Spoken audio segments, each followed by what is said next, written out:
With the recent return of Fortnite Mobile iOS, there's no denying that Apple's latest iPad Pro M4 is the best device for the Fortnite mobile experience.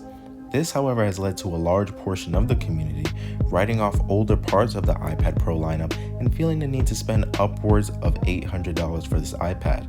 As someone who went and copped the more reasonably priced 2022 iPad Pro, and I've so far enjoyed the experience, I decided to put my tablet on the same playing field with the iPad Pro M4, mainly to see if there was any drastic differences and if that extra $200 price tag was worth it.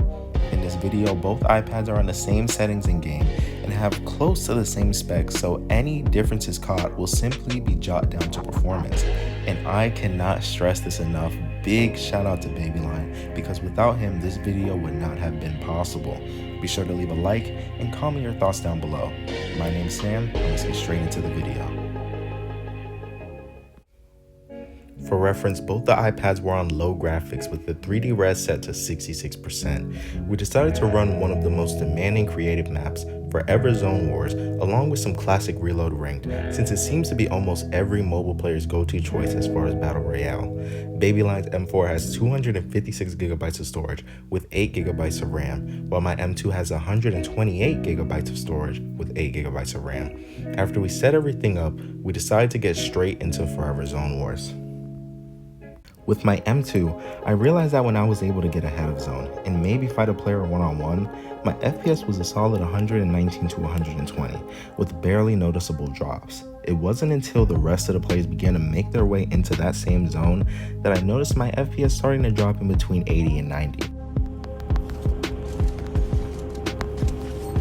This is actually having me fried. Let me lock in real quick. Let me change my stance. We crisscross applesauce. The M4 iPad actually held up similarly, with it averaging 90 to 100 FPS in battle, and whenever Babyline was able to get ahead of zone, remained solid around 120. What's even the point of reviving, bro? Dude, you just text me. I can't even. On both devices, there wasn't any input delay from these conditions, more so just FPS fluctuating. Bear in mind, this is one of the most taxing creative maps as far as performance, so in my opinion, these stats are a win. If they can perform decently in a map of this caliber, they are sure to be able to overachieve in more regular maps like 1v1s and box fights.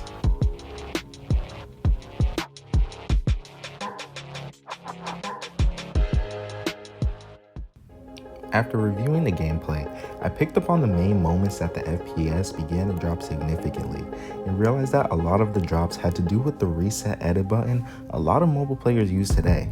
After this, I went into creative and tested my theory and also did the same on Android, and I stood corrected.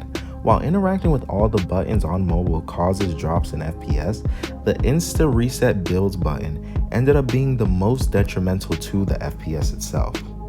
After me and Babyline had enough of getting absolutely slammed, we decided to run some Reload Ring to check out the performance in a real game setting. After landing, the M4 was rocking a solid 120 with minor twitches while looting.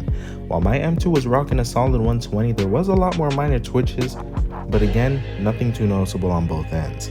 During fights, the M4 dropped to no lower than 110, while my M2 dropped to no lower than 90 FPS. For the most part, there wasn't any input delay, and the only thing that was affected was the FPS again based on different circumstances. Dead on one. Dead on two. Yo! As far as differences between the iPads, the M4 gives a more consistent Fortnite mobile experience, while the M2 is also consistent but has slightly worse drops when put up against the M4. As far as input delay, both iPads had little to none, a problem that a lot of devices suffer from, especially in high intensity situations. One of the main bugs I noticed on my end while recording this is randomly my iPad will drop to specifically 84 FPS for a split 1 to 2 seconds before going back to normal. Good stuff. There's a kid right over here. Okay, 39. No way, I just got that spray. You want to push that? Yes, push that. Immediately.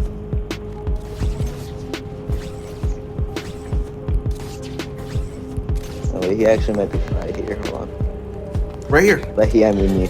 Dead.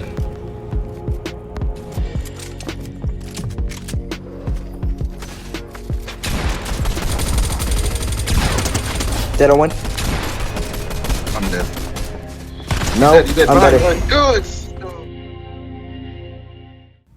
For my final thoughts, I think it's safe to say that while there are little things that make the M4 a tad bit more enjoyable than the M2, those differences are minor, and I can confidently recommend the M2 Pro to anyone looking to enjoy Fortnite Mobile without all the extra mumbo jumbo that comes from playing on a platform like Android. As far as comparing it to the M4, if you have the option to get that tablet with no problems, definitely do it, considering it will be supported longer and you'll be able to squeeze a couple of extra years of support from it. But if you're looking for a fun Fortnite mobile experience with a device that will last relatively long, the M2 can be a perfect contender. Also considering that you can get one on the market for as low as $500 compared to the $1,000 price tag for the M4. I hope you enjoyed. Be sure to leave a like and comment. And again, huge shout out to Baby Lion for helping me out with this video. If you're interested in mobile news, then that's the channel to go to. I'm going to leave his link down in the description, and I hope you have an amazing day.